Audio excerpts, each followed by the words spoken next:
Sorry, I was trying to get my thing to pop out. Ladies and gentlemen, boys and girls. Hey.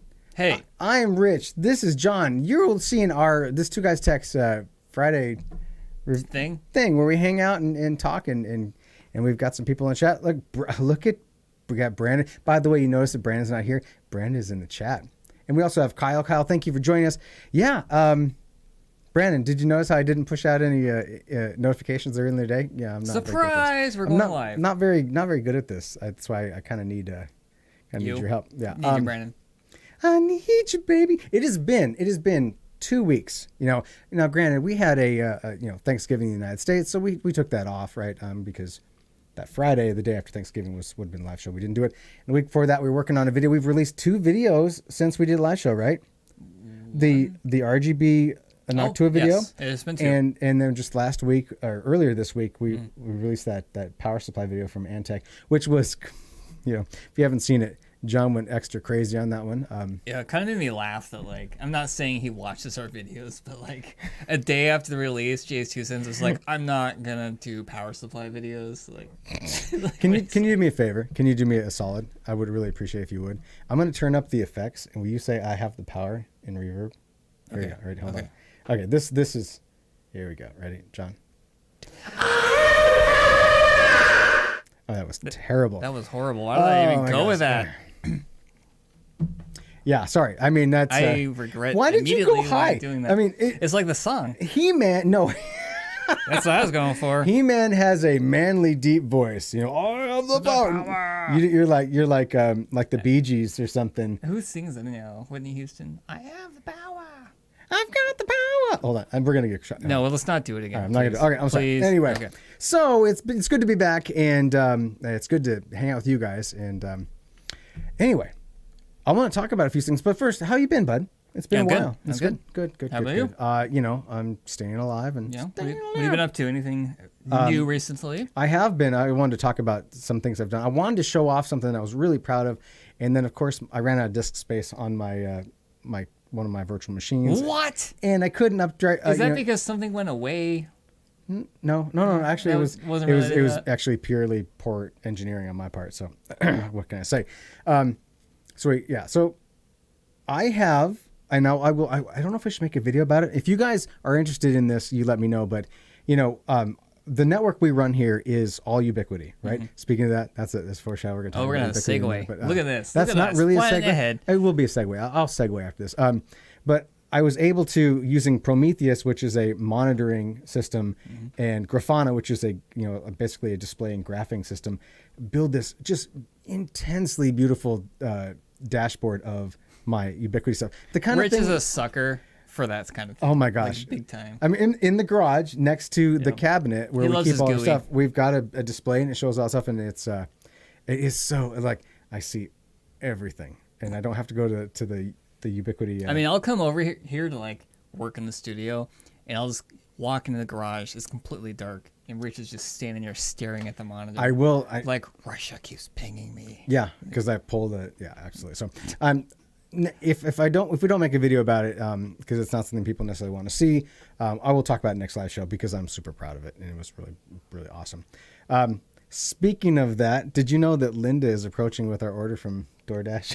I can't wait. Tonight might be a short show. No, yeah. I'm craving a hamburger. I did want to say that I think it was Live Corners 1. Let's do this right here. Is this it? Yeah. Oh, no. We are sending back the M40 from my Systems, and so I wanted to do a little montage here. These are when we tore it apart here. Farewell, my friend. There's the 18 terabyte, just you delicious, left us too soon. Delicious hard disk that were in it. We had 24 of those bad boys, and it was. I don't know if I told you this, but the M40 really changed my opinion, John, of what TrueNAS can be. Mm-hmm. And let me clarify, because we run TrueNAS Scale. You have a Mini X Plus that runs TrueNAS Core, and we use these systems, and they do a good job of serving data and housing data and that kind of stuff. Absolutely.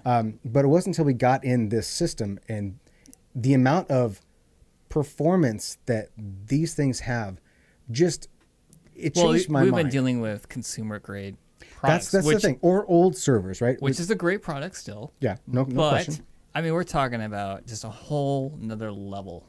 So yeah, it was something else. In fact, that thing, no problem, can handle full gigabit throughput any day of the week. Sorry, not gigabit. Full 1 gigabyte with the 10 gig. Yeah, I can do it. It can do 1 gigabit. And it was a joy. So that's it all boxed up. The truck's coming. I guess truck's coming early next week to pick it up, and I will shed a tear for it. But it was. If you haven't seen the video for it, please go check it out. We did a kind of. Just think, Rich, you will never have anything like that in that rack ever again. Yeah, it was $100K worth of server gear, and oh Jesus, baby Jesus, I'm glad it wasn't in my garage. That would just stress me out. Yeah, I mean, you don't want to live in a bad neighborhood and be reviewing storage gear. I know. So again, I'm just kidding.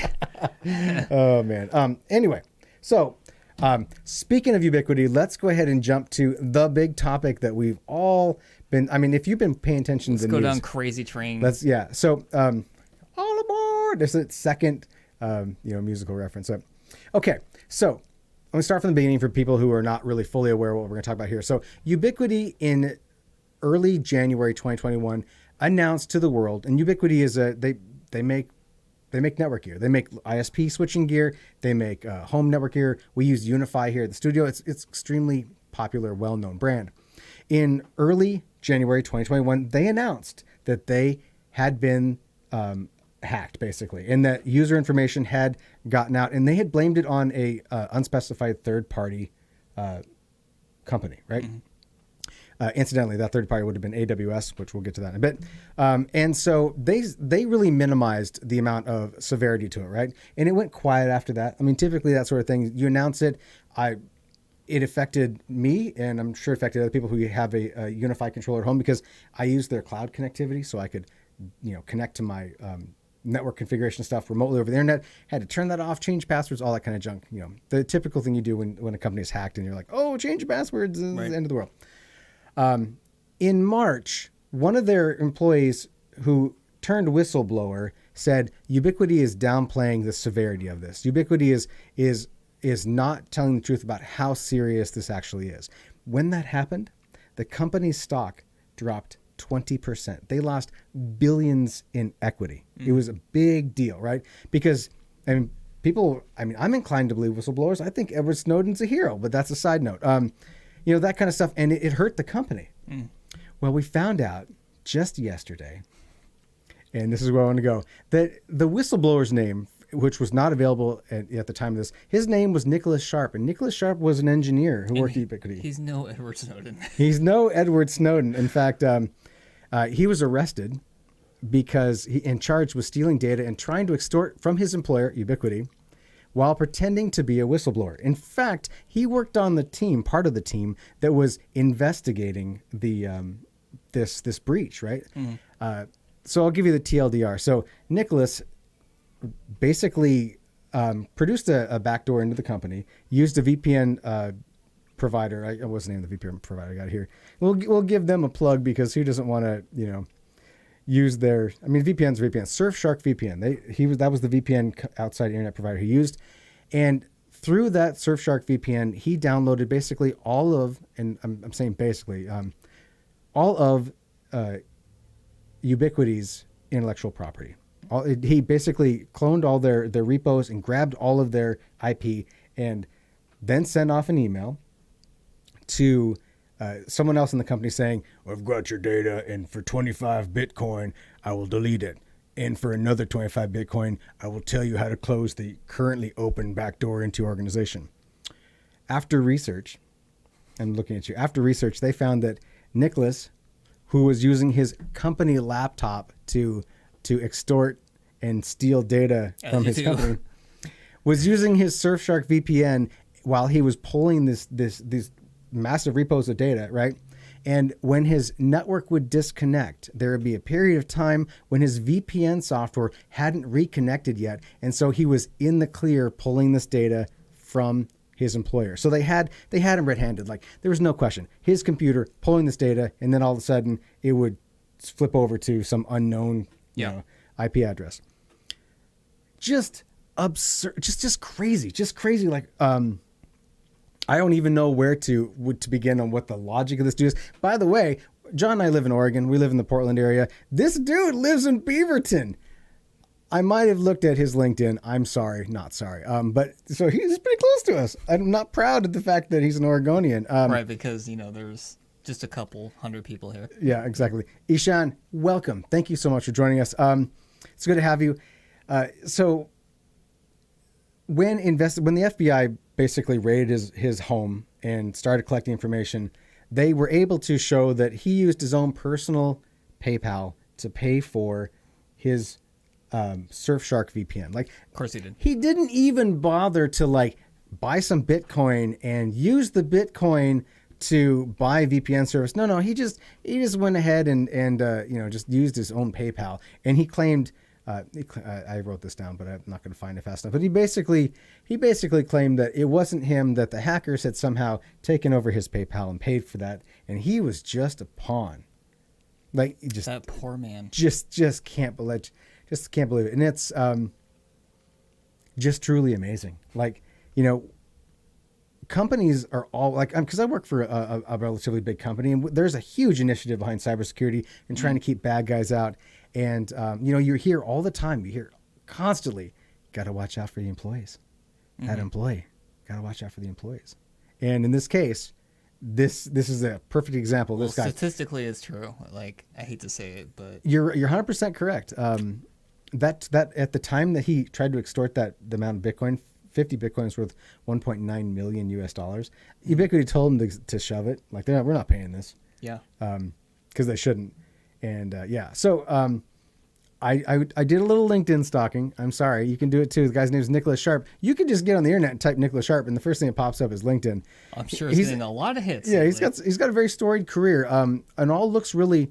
It's everyone checking their LinkedIn. Like, I'm not friends with this guy, right? Yeah, exactly. You're like, I'm losing connections left and right. I just want to say there was one Bart that made me laugh here. I was going through his recommendations. LinkedIn, you can recommend somebody, right? Like, say, I worked with John, and John's an upstanding citizen, and you should hire him because he's a great guy. Rich didn't do that to my LinkedIn, by the way. I will. Should I? I don't know if I'm going to trust my recommendation. I just want to read you one of the recommendations he had because this is crazy. It says, and I quote, "I've worked with a dozen project managers and technologists, some in-house and outsourced. None match Nick's level of integrity, honesty, and commitment to getting a good product out, no matter the political and personal sacrifice.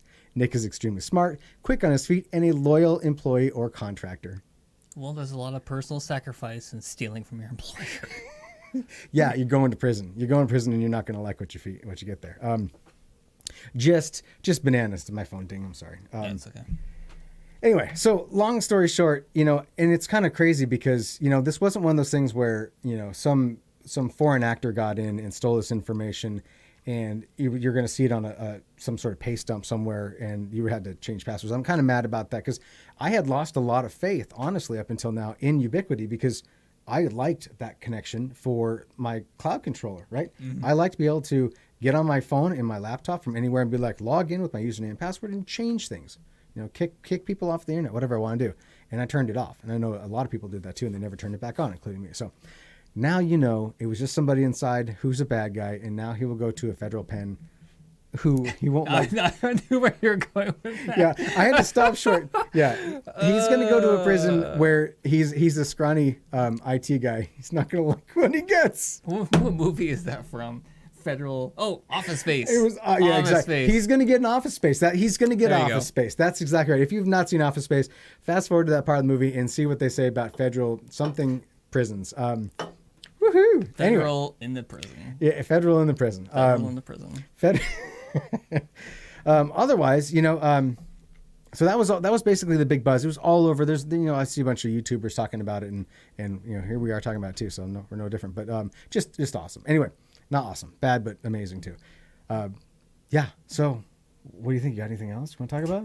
Well, tell me something that's not about espionage of people stealing stuff. I'm going to give an eye roll for this. Like I rolled it myself. Here we go. So, at the end of every year, they're like, what was 1999's most popular passwords?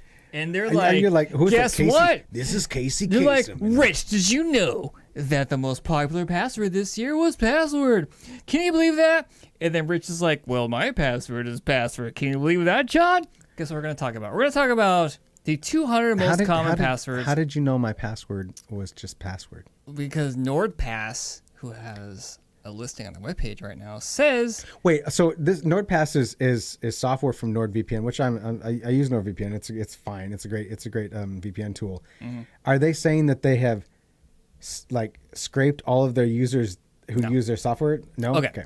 So right here on the website, if you go to nordpass.com, and under the methodology, they say the list of passwords was compiled in partnership with independent researchers specializing in research of cybersecurity incidents. They evaluated a 4 terabyte database over 50 countries. All right, so, cool. All right. Let's see here. Okay, so Rich. Yes. We're going to go to United States. Okay. And out of 1 to 200, choose let's have Brandon in here. Brandon, choose a number between 1 and 200. Let's see if he's paying attention. He will. Of course, there's like a 10-second delay too. So let's play the Jeopardy theme for a minute. And Rich is searching up something. I can't do that because if I do the Jeopardy most common password list. I'm surprised it's on there. Splash page there. All right. We'll give him 5 more seconds. Anybody in the audience, throw out a number. Throw out a number here. There's such a delay. 79 is the number. 79. All right. So, Rich, what do you think number 79 is? Is it? Can't look at my screen. I just had to scroll up. Rich was looking. I'm sorry. Is it? I love my mom. It's 1, 2, 3. Are you? It's not 1, 2, 3, 4, 5. It's just 1, 2, 3. Okay. Yes. All right. Let's go to 200. Okay. Let's go to 200. Let's go to 200, shall we? What do you think? Okay, that's not a good one. I'm just gonna. Someone else. Kyle threw out 31. Give me 31. All right. 31. 31. Number 31 is Charlie. Charlie, you suck at passwords. That is a 31. Oh, look. Look at that one. 36 is Michelle. So people are basically using their names. So the most common people names. Honestly, like number that's what you're 20 through 26. That's a good one. All right. 000. Okay. 000. All right. Okay, so that's the United States. Let's choose another country. You can choose other countries. Oh, yeah. What country would you like to choose, sir? I would like you to choose Bulgaria. Bulgaria. The country of Bulgaria. This guy's got a thing for Bulgaria. Oh, my computer's been stupid. Are you going to tell me what Bulgaria is? My hand-me-down MacBook is not going to let me blaming go me. there. I am blaming you. How about South Korea? That's because it clicked on South Korea. I asked for Bulgaria, and you're not giving me the Bulgarians. So hard. Why are you doing If you don't give me Bulgaria, I'll be a... Oh, look, I can use the arrow keys while holding down the mouse button. Okay. Brazil and Belgium. Is there no Bulgaria? There's no Bulgaria. Okay. Give me China. Let's do China. I'm surprised China's... Oh, it chose Canada for me. Cool. There we go. China. Okay. Okay. Which number shall we do for China? I mean... Let's just choose whatever one. Okay. 118. 565656. 565656. Australia is actually the one that kind of made me laugh. Okay. Because number... I hope this works. I'm going to do this, and I sure hope it works. You brought it up. Okay. It's trying. It didn't do it. It didn't do it. Yeah, okay. that's fine. All right. Basically, every country is 1, 2, 3, 4, 5, 6 or password. But I don't... No one has ever... Oh my gosh. Oh my gosh.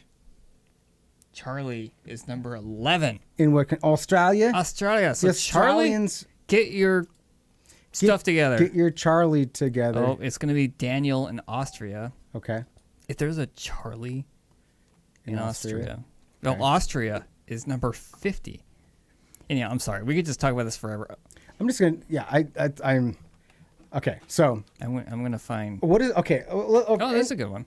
There's a good one. Number 100 in Austria. For those at home who are interactive. In Austria, ladies and gentlemen... Number 100 is a good one. The number 100 password in Austria is fuck you. Oh. And that's why we don't monetize the live show. When you're a small channel, you don't have to get paid monies. It's almost like passwords are not the most secure or something. Exactly, Brandon. That's also, exactly true. This is also something I added too.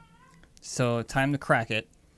Of course. Less than a second, of course. Everything on here. 2 minutes. Oh, look. You're still in Austria? Marcus is not a popular name. It is. It's 26th. Go to number 1 for America. Please, I'd like to know what Marca. Just throw a guess out there. I'm guessing it's just password. It's just probably password, or it's America. Someone's wait. 987654321 is number 25. All right. Oh, see, okay, there you go. All countries. Number one. Drum roll. You know what brings us all together in humanity? Our crappy passwords. The most commonly used password is from Spaceballs. Is 123456. Right there. Okay. I feel like there's more effort going across the numerical pad here, going 1, 2, 3, 4, 5, 6. Okay, followed by 1, 2, 3, 4, 5, 6, 9, followed by 1, 2, 3, 4, 5, followed by QWERTY. Who's still using QWERTY? That's look at me, I'm in Dvorak over here. Here's someone did the whole they're never gonna guess. I go 1 through 0. Oh boy, that's incredible. Anyway, we're totally milking this way too far. Yeah, okay, but that you'll hear about this on the news, the morning show, any day now. Exactly. It'll be on. It's some sort of So I'm sorry I'm bringing this up already, but I can't help myself that this is every year. Every year. I mean, and that's like Brandon said. Password. It is depressing. Absolutely, and that's why passwords are not the best way to do it. If you are an enterprising person, anytime you can set up two-factor authentication, 2FA, do it. I am a big fan of Authy as an app that lets you store those. Your what they call TOTPs, or temporal one-time passwords or pins. They're the number that rotates every 30 seconds. There are other apps that do it. There's plenty of them. But whatever you do, when it comes to getting one of those apps, get an app that allows you to save those seeds, so that when you change your phone or lose your phone and reinstall an app, you can get those same seeds back. Because if you use like Google Authenticator and you lose your phone, you lost all those one-time. Dealt with that. That's a lot of fun. Yeah, I mean, it's cool that. It's cool that Google was basically the first to put it out there, but Google's like low effort. Like, here, we got it for you, but if you lose your data, that's your fault. phone, it's your fault. Yeah. So, but all the I'm an NPass user. You're a DashPass user, aren't you? Yeah. All the password management apps, Dashlane, excuse me. All those password management apps have in them temporal one-time password setup deal, so you can just use that. Use whatever you want. Just use it. Eventually, it'll be mandatory. I mean, if you don't have it and you get popped, it's your fault. That's all I gotta say. You've been warned. Don't trust anybody. You have been warned. Just assume whatever password you're typing into that site is going to get compromised, and then all your passwords. That's why 1, 2, 3, 4, 5, 6 is a fantastic password. Because it's universal. Yeah. Just works for every website. Base 10. It's because we have 10 fingers and toes. Do you know that? They actually think that, John. I don't know if you knew this, that like the whole numbering system thing it's theorized. It's because we have 10 fingers and toes. That's why we counted. Same thing with America, how we use feet, which is actually the size of a certain king's foot, but I mean, and somehow reusing it in America while Britain uses metric. Yeah, I mean, they also use mile per hour too. But anyway, imperial's not. I'm not advocating for imperial. Numbers are numbers. But anyway, should we move on, John? God, sorry. I'm so good at Rich brings in the serious topics. I'm like, hey, weird passwords. Morning show, John here. Welcome to NPR. This is John and your morning drive. I don't think NPR even goes that low. It would be like, the buttered bread is the most delicious. This is the morning FM radio station for those of you still listening. Who's Duncan? Thank you for joining the chat, buddy. Good to have you. Hello. Yeah. Okay. I have another thing. I know you got a few more topics to talk about. Oh, they're super morning show stuff. Let's hear it. Okay. Let's hear it. There is word that production of the RTX 4000 series is ahead of schedule. I heard that. And it's ahead of being behind the schedule. So, I mean, this could mean nothing because you just never know about this stuff, because you hear rumors, they come through WCF Tech, or just these different places that people are like, hey, by the way, they're actually really close to production, or they're in production. And basically, it sounds like the RTX 4000 cards are in production as we speak. I shouldn't say necessarily cards, but the actual silicon for it, which could mean that we could see 4000 series GPUs early next year. Banana, you are severely lost. I don't know what got you here. Who are these guys? Where am I? I apologize. I'm sorry. But thanks for joining us. Hey, I love your name. So if I could just keep you in here, that would make me so happy. So future cards we can't buy. Cool. Yeah. So that was the thing. And they're like, oh, well, let's hope that the miners don't grab them. I will say that, and I'm going to go on a limb here, guys. Oh, boy. And so, no, this is good. What topics? What's the topic? We're speaking the English. Do you speak it? Okay. So here, I'm going to go on a limb on this. I think, and I could be wrong. I might be wrong, but I'm going to say it anyway. I think that when the 4000 series cards come out, by that time, we're very close to it. Ethereum will have moved to proof of stake instead of proof of work. And so the market for getting GPUs to make Ethereum to sell for Bitcoin will have massively diminished, and there'll be more cards. I think that Ethereum gobbled up the 3000s. We already know this. We all know, guys, we all know the backstory of how NVIDIA sold a bunch of those cards ahead of time to Chinese miners, and everybody was upset, including myself, and it was impossible to get. The 3000 series is the lost generation of graphics cards, I should say. The lost generation of graphics cards. So 2000 is the joke series. 3000 is the unattainable series. 4000 series is the attainable badass chip that we're supposed to get our hands on. Is that what I'm hearing? I'm saying, who's Dunker's like, they need to do something about that gas. Yeah, you're absolutely right. The thing is, honestly, you know, it was a confluence of things, and the pandemic didn't help, and all that stuff, and then now supply chain.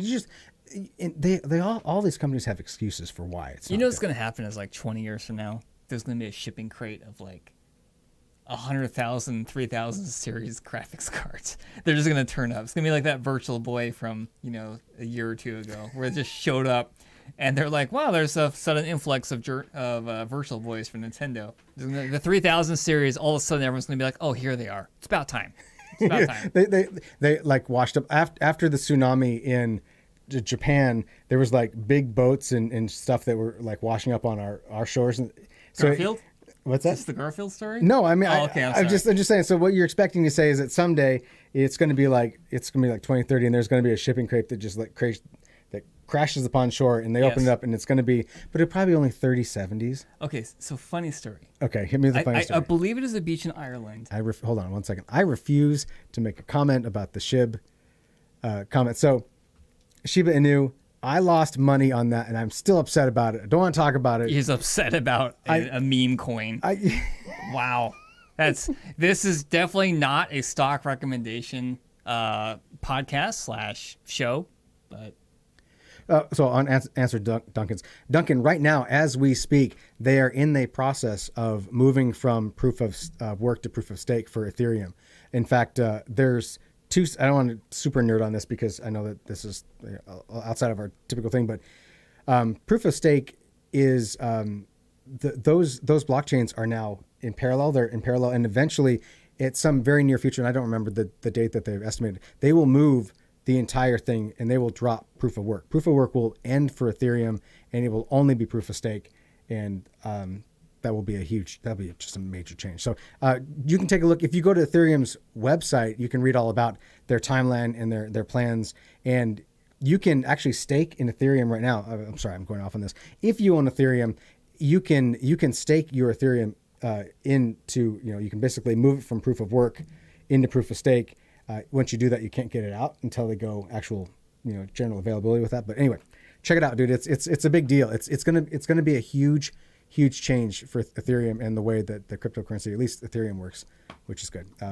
Anyway, you were talking about Garfield phone washing up. Okay, dude, I always choose the light topics because I do it like between getting off work and coming to the live show, but. Okay, I just had to Google this, thinking like, "Oh, maybe I'm crazy because it's so stupid." I'm sorry, like I'm the worst tech guy ever, but I'm just like gotten off work, grab some food, drink a beer, we're going live, baby. Hold on, I think I know who Banana Booey is. I think it's somebody I know. Oh, weird. That doesn't ever happen. I definitely. If you know any M and aim with at. No, it's not. It's not who you think it is. Okay. I, however, would really like to date a supermodel. I'm sure your wife appreciates that comment. Damn it, you had to tell people I'm married. I mean, I would ask for permission.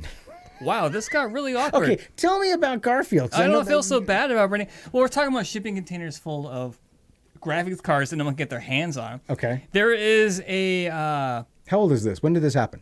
This happened in June of this year? No, this is continually happening for the last 35 years. Okay, hit me. So, Grant, we talk about, those giant shipping container boats carry items from They where carry they're all of the manufactured items, to all now. of the items that we want. So instead of graphics cards washing up, for the last 35 years on the French coast, Garfield phones have been turning up on this coast from a shipping container boat that lost some containers. Okay. And they are just continually washing up on this coast.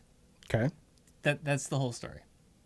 That's I don't know, just reminded me of that, bringing the 3000 series washing up on shore, which would be hilarious. But can you imagine living somewhere where like Garfield phones just show up? They're the Garfield phones from our childhood, aren't they? They are. They're from the 80s, and they're still washing up to this day. In fact, this article is from 2001, and I think I read about this like 10 years ago. I just because okay, so here they say 35 years, and if I Google it, this other article says 30 years, and this other article says 35 too. 35 years. We're just gonna keep going back. We'll split the difference, and from 32 and 1/2 years, there have been Garfield shaped digital phones with number pads on them. Yeah, back then digital was a little standard. So, all right. Yeah, it was still analog, but I mean, it was touch phone. It wasn't digital. All right, I didn't say that out loud. Okay, let's talk about something else interesting, John. You've got something else that you want to talk about. All right, we're going to go back to another John topic. All right. John topic, everybody. So I'm going to jump over to this guy here. And I thought this was very science fiction-y. We're all about robots. They're about to kill us. Introducing. This is the drone nut. Get it? Get it? I can't get it yet. You'll get it in a second. There it is. Does this not remind you of some like lame George Lucas Star Wars? Like, oh, we're going to get a new exciting flying robot thing. It does look like something out of Star Wars. I think it looks pretty cool. I don't know. It is awesome. What is the terrifying robot with the multiple arms back? Unparalleled performance. Watch it fly around the sky. I think this. So, as a person who has, it reminds me of Star Wars too. As a person who has a drone, protecting the blades. My biggest fear is slamming it into a tree because I'm trying to be dumb and dangerous. We have had some issues with your drone of the blades being hit. Let's be honest. That's true. We did blow up a computer case, and shrapnel did take out a blade. Yeah, as it happens with owning a drone. So I don't know why no training is required. I mean, do you just say climb stairs, floating drone up? It's Siri enabled. Can you imagine a Siri enabled drone? Go up the stairs. I'm sorry, this is the weather in Detroit. The drone just flies off. Oh my gosh, they code in pride. Nobody codes in pride. Stop it. I think that's okay. So what do we know about this thing? Tell me about the. There's showing the Siri features. Let's run into the wall. Imagine the possibilities. Who chose this footage for this product? Cleo. All right, so joking aside, it is pretty cool. I want to own that thing. All right, so how much do you think this baby costs? I mean, tell me what features it has first. I don't. I mean, let's. You just saw it. No, I mean, I want to know. Does it have cameras? Does it have LiDAR? It is in 4K. It has 3D LiDAR. It has 3D visualization of its environment. LiDAR, sorry. I'm just going off the webpage at this point now. Okay. I didn't make bullet points for this because that's fine. I just came here. I just jumped over here. That's fine. Let's go to the live show. Tell me the details. All right.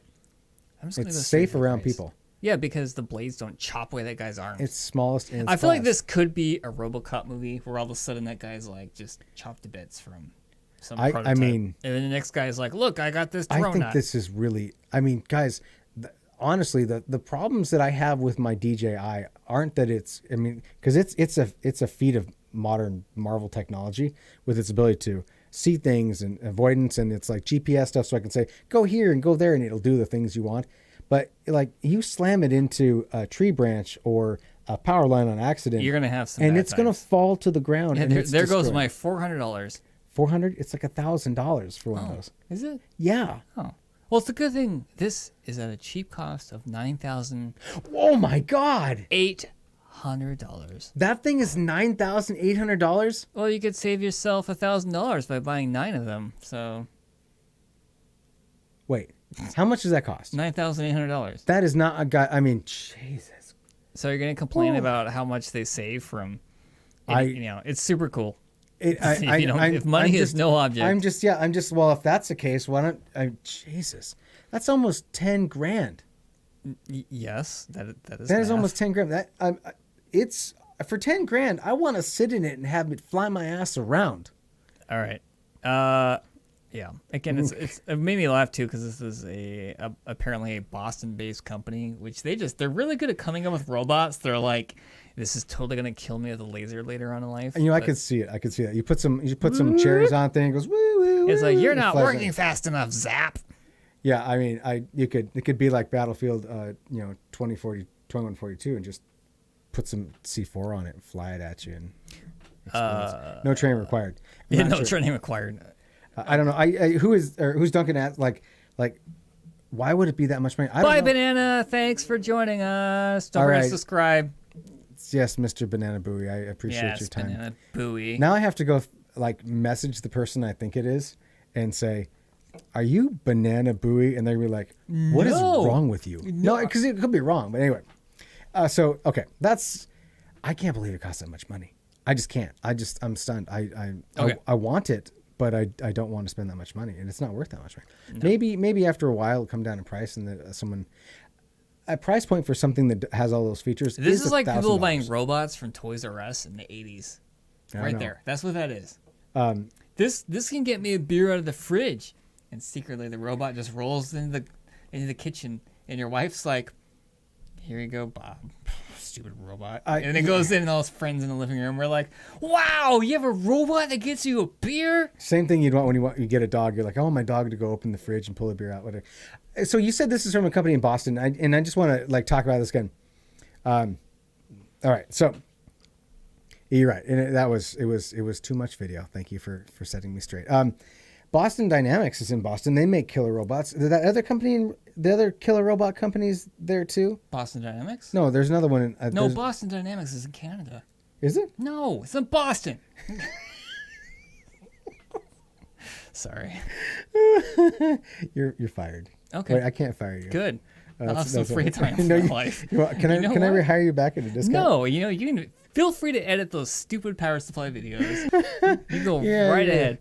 I mean, I have the power. Anyway, so I guess what you're saying is that the end of the world for humanity is going to come out of Boston. No, it's going to be out of a bunch of people who grew up in the 80s and love RoboCop and Terminator. If we're just going to create our own demise, because you can know it's a bunch of nerds sitting behind the scenes of this looks just like this movie. How awesome is this? I mean, you're not wrong. You're definitely not wrong. Oh, jeez. Okay, John, hit me with your last thing. I want to hear the other thing. So when you think of your iPhone, and I don't really think of my iPhone. I don't either. It is superior to Android. I just want to say that. Oh, wait to start the fire. Go ahead and tell me in the chat why I'm wrong. I will listen. We will not wait because I don't want to hear it. Anywho, so this topic, your phone, your iPhone, right? You don't bother buying a case because it is solid. You don't worry about it breaking. You don't worry about having to replace it. Mm-hmm. It is just a good product that never breaks. Yeah. I'm okay with that statement. Okay. Aren't you? And Apple should just make a patent for a glass iPhone. I don't think that's a good idea. Well, okay. We were joking about this before the show. Yeah. That there's a ton of patents out there that have never come into existence, right? They're just sure.